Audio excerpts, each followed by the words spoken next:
Hi, I'm James Bay, and you're watching MUZO.TV.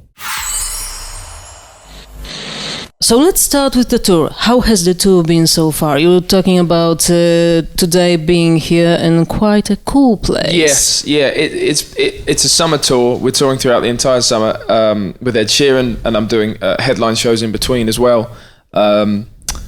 Most of the places we've been to have been much hotter than we are used to as British people who are used to like horrible weather. And we just arrived in Warsaw in Poland, and it's kind of grey and we love it.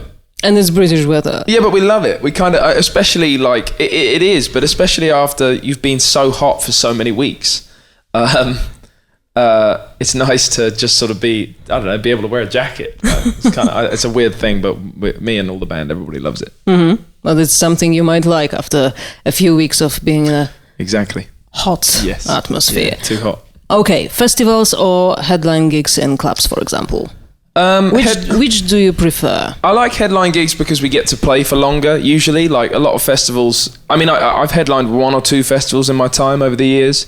That's always fun. That's the best of both worlds. But like, I do like to play to festivals because there's such a great opportunity to reach people who maybe didn't know your music very well. You know, at festivals, audience members can kind of wander over to a stage and go, "Oh, I'll try this act."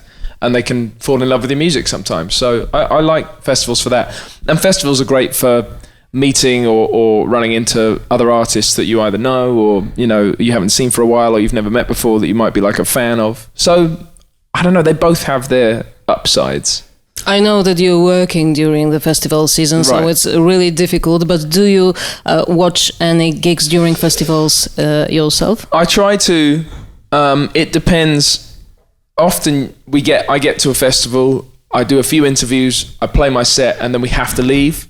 That's the hardest bit, even though we're working, so there's no time in all of that to do it. But I remember getting to see a guy called Dan Auerbach who plays with the Black Keys. He did a solo set at Coachella in California a few years ago, and because we were there all weekend, I got to see him. I got to see some other people that weekend as well, but I just remember really enjoying that, and I'd finished doing all the work and I was completely relaxed. It was a very good time. So sometimes we get to see other acts. Mm-hmm. Before becoming a rock star, you were a music fan. Don't laugh. You were a music fan yourself, yes. And you attended festivals, you attended gigs and so on. You had a vision of how this job looked like. Yeah. When you look at it and think about it from today's perspective, are there things that you might think about, oh, you silly, you thought it would be different. Right, yeah, interesting. I suppose, to be honest, I thought, and a lot of people must still think, oh, it must be so fun to play a festival and then just spend the rest of the festival seeing artists and hanging out with artists. I would have thought that, and it turns out you don't get to do that. And even like touring, you know, often going to new places, people say, you know, how are you enjoying this city? And you'll say, I haven't had a chance to see it yet because I'm doing this interview, and then I've got a sound check, and then we play the show, and then tomorrow morning we leave. And no one believes you. Well, I don't know. They sometimes they do, sometimes they don't. None of that changes the reality that I don't get to actually be a tourist in places as much as I'd like to. But I can't complain. I'm still having a good time playing shows. I don't doubt it. How does it feel when your dreams come true? It's a nice feeling, but I think the more important thing, and probably the most important thing to do is to keep dreaming. Keep dreaming of, bigger crowds, more music, creating different sounds. Keep dreaming of what you want to do next. That's what I do, because the focus shouldn't be on the sensation of your dreams coming true. The focus should be on having bigger dreams, having different dreams, you know, just pushing forward and trying to keep creating, I think. Mm-hmm. So what's the most fun part as far as being a musician goes?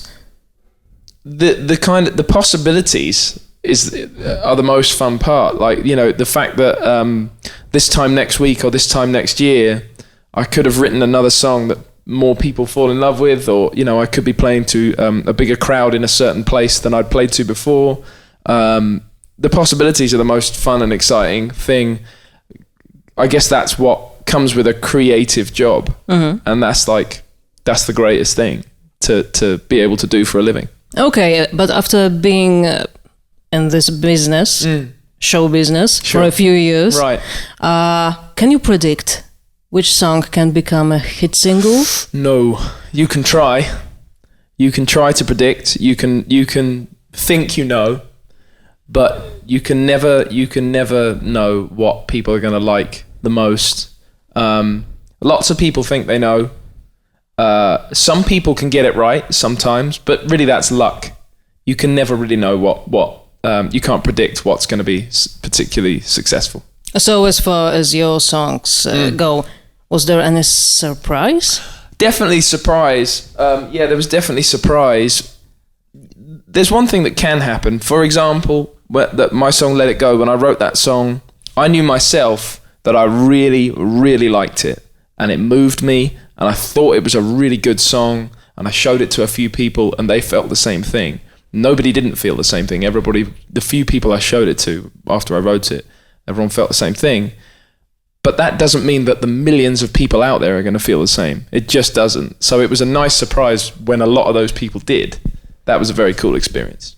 After the first album, you changed your style a little bit. It was surprising for many people. Great. Was it like, great, was it like your plan, let's do something different this time? Or was it like an evolution? It was both. It was definitely my plan to do something different, because that to me is evolution. Yeah, to evolve is to change and to do something different to what you did before. I think so many of my favorite artists did that, and still do it, and that's what we do. We are inspired by the artists that we love to do similar things, but in our own way. So it was obvious to me that, and it was entirely intentional, to not do the same thing again. There are things about the first album, who I was, how I sounded, how I looked, that are the same, but there's a lot of things that changed. And that was all intentional. All the things that stayed the same and the things that changed, but it was all intentional. You know, it was really, really easy to follow the steps, to follow the pattern and repeat the success. And you decided not to do the same thing. It was easy to follow the steps and the pattern, but that didn't mean that it would be successful. So if I'd have done the same thing and it hadn't been successful, I would have felt really down. If I'd have done the same thing and it had been successful, honestly, creatively, it would have felt boring to me, and it wouldn't have been an inspiring existence.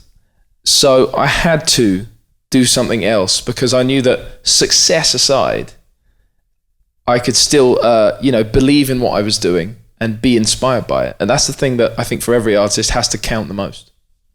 So authenticity. And being true to yourself. That's the key. That's what always wins. It has to win for you, and you have to believe in it, because if you don't, nobody else can. So that's absolutely right. But some people, design their success, their careers. There are ways, there are small equations that can, for a short time, in the grand scheme of things, kind of predict, levels of success. I don't deny that. And that's wonderful for the people who want to do it. I just decided I don't want to do that. Let's go back to the times when you were a little boy. Sure. Was it a dream of yours to become a musician? I didn't think it was at the time.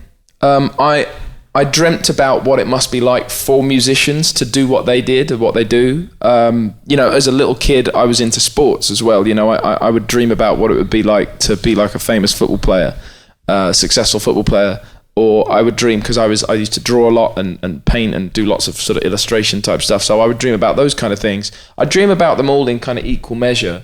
But music, it did always attract me. Now when I look back, it always attracted me a little bit more than anything else. I had no idea at the time if I could do, could do what it takes to become like a successful touring recording musician. So I just tried, and I'm still trying, because I don't know, success is sort of everybody else's opinion. If it's your own, I don't think you're doing it for the right reasons. I learn that again all the time. But yeah, when I was a kid, I always liked the idea of it. Yeah. But from today's perspective, I think many people are grateful that you didn't become a professional football player. Cool. No, I'm sure they are. I would have been terrible at that. But I'm glad if they like my music. I really am. So when was the moment that you understood? Okay, this whole music thing is going really well, and it's gonna be okay. This is the path. I think there are moments. There have been moments where I've realized that it's going well, and I think it's wrong to ever tell yourself everything will be fine. So those are two different things. I think when I get a reaction from a crowd, when a crowd of people that I've never met before are singing the words to my song, that's when I realize that it's going all right. But I can never at the end of a show say the rest of my life's going to be fine. I can never say that because, for all the obvious reasons, but also because that's when you stop trying. And one of the most exciting things about music and artists is when you can sense people exploring, like the art form, when you can sense people exploring the process. So if you're going to do that, you can never tell yourself everything's going to be okay. But if you're having any doubts, you know what to do. There you go. Let it go. Oh, hello. There you go. It go. Absolutely. I think if you're having any doubts, you know to keep trying as well. You know to keep exploring music. But hard work pays off. Hard work, always. Hard work does pay off. It still works. I think so.